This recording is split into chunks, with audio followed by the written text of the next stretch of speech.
لنتعلم القراءة. حرف الياء مع الفتحة ينطق يا. س حرف السين مع السكون. كو حرف الكاف مع الضمة. نو حرف النون مع الضمة. يسكن يسكن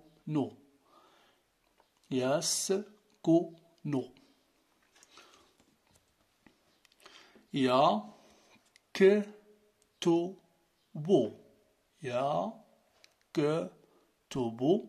يكتب أحمد قصة. حرف الألف والهمزة مع الفتحة. حرف الجيم مع السكون. حرف الراء مع الضمة. حرف الهاء مع الضمة. أجره أجره أجره. أسلم أسلم أسلم. أعلم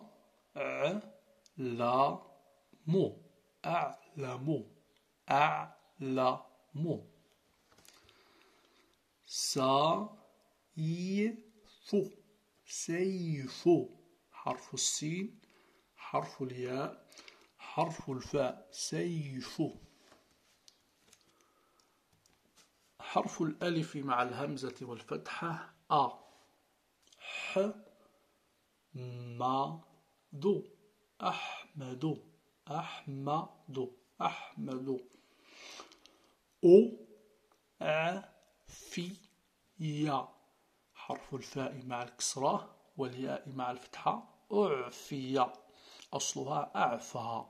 هذا فعل مضارع مبني للمجهول. طفل حرف الطاء مع الكسرة. الفاء مع السكون. اللام مع الضمة. طفل طفل